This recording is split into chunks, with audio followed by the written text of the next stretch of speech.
Hello guys, welcome back to sir Mitra. आज का हमारा जो यहाँ पे टॉपिक है वो है कि Planck constant has the dimension of, कि प्लांक के कांस्टेंट की जो डायमेंशन होती है वो किसके जैसे होती है, इनमें से एनर्जी, मोमेंटम, फ्रीक्वेंसी और एंगुलर मोमेंटम, इन चारों में से किसके जैसे होती है। सबसे पहले देखिए यहाँ पे प्लांक कांस्टेंट जो होता है वो हमारा किससे डिनोट किया जाता है, स्मॉल एच से डिनोट किया जाता है। और ये हमारा कैसे मिल सकता है हमें, हम जानते हैं एनर्जी ई इक्वल टू क्या होता है, एच न्यू होता है। जहाँ पे एच होता है प्लांक कांस्टेंट, न्यू क्या होता है, हमारी फ्रीक्वेंसी होती है। यहाँ से अगर मैं देखना चाहूँ एच बराबर क्या हो जाएगा, ई ओवर न्यू हो जाएगा।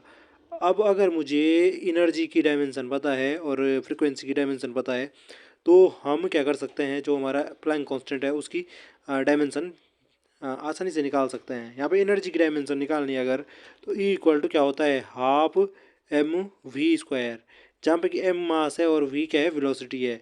तो यहाँ से अगर मैं देखना चाहूँ, मास का जो डायमेंशन हो जाएगा वो एम हो जाएगा, और वेलोसिटी की क्या होती है, वेलोसिटी होती है हमारी डिस्टेंस, डिस्प्लेसमेंट ओवर टाइम, यानी कि हम बोले एल टी माइनस वन। और यहाँ पे स्क्वायर है इसका, तो इसका स्क्वायर करता तो हमारे पास क्या आ जाता, ये हो जाता एल का स्क्वायर, चलो ढंग से लिख देता हूँ, ये हो जाता हमारा एल स्क्वायर टी की पावर माइनस टू। तो ये हमारा हो गया एनर्जी की डायमेंशन। और जो हमारी फ्रीक्वेंसी है न्यू, वो क्या होती है, one by time interval T होती है। तो इसकी डायमेंशन हो गई हमारी क्या, T to the power minus one. अब यहाँ पे देखो जो सारी डायमेंशन है, इनकी जो हमारी वैल्यूज़ हैं वो अगर मैं रखूँ एच के लिए, जो डायमेंशन फाइंड करना चाह रहा हूँ, एनर्जी की हो गई M L square T minus two divide by क्या हो जाएगा, ये हमारा जो यहाँ पे है आपका फ्रिक्वेंसी की क्या है, T to the power minus one. तो ये ऊपर जाएगी तो हमारा क्या हो जाएगा, M L square T to the power minus minus minus का वन, ऊपर जाएगा तो प्लस का वन हो जाएगा।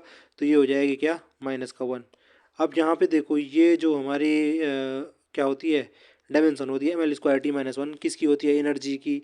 एनर्जी तो अभी हमने देखी, उसकी तो हमारी M L square T minus two आई थी। मोमेंटम की, फ्रिक्वेंसी की भी होगी नहीं न्यू, अभी देखो फ्रिक्वेंसी की टी माइनस वन होती है। एंगुलर मोमेंटम और मोमेंटम, इन दोनों में आपका थोड़ा सा देखना पड़ेगा किसकी होती है। तो यहाँ पे देखो भाई, मोमेंटम की हमें पता चली जाएगी। एंगुलर मोमेंटम देखो एल बराबर क्या होता है किसी पार्टिकल के लिए, वो होता है हमारा आर क्रॉस पी होता है। आर यहाँ पे जैसे कि डिस्टेंस है सिंपल, और पी जो होता है ये मोमेंटम होता है। तो यहाँ पे अगर मैं बोलूँ ये तो डिस्टेंस है, तो इसकी हो जाएगी एल। मोमेंटम क्या होता है, मोमेंटम जो होता है वो होता है हमारा मास इंटू वेलोसिटी। तो इसकी क्या हो जाती है यहाँ पे, इसकी हो जाती है मास एम, और sorry M L L L L L, और वेलोसिटी क्या होती है, एल टी माइनस वन। तो ये हो जाएगी एल टी माइनस वन। ठीक है, इनको अगर आप ढंग से करके देखोगे तो ये हो जाएगा क्या आपका, M L T minus one. ये हमारी मोमेंटम की है अगर देखें, तो ये भी नहीं है। तो इस लॉजिक से भी आप देख सकते हो सीधे सीधे एंगुलर मोमेंटम की हो रही। लेकिन फिर भी इसे अगर आप हम पूरा लिखें तो ये हो जाएगा एम एल स्क्वायर हो जाएगा टी माइनस वन हो जाएगा एंगुलर मोमेंटम की जो हमारी डायमेंशन है। और यहाँ पे देख लो एंगुलर जो हमारा प्लांक कांस्टेंट है उसकी dimension M L square T minus one. यानी कि जो हमारा प्लांक का कांस्टेंट है और एंगुलर मोमेंटम है, इन दोनों की जो डायमेंशन होती है वो क्या होती है, सेम होती है। और कैसे कैसे हमने वो डायमेंशन निकाली आपने देखा। आई होप जो ये टॉपिक है वो आपकी समझ में आया होगा। आपसे फिर मुलाकात होगी किसी नेक्स्ट टॉपिक में, तब तक के लिए bye bye and take care.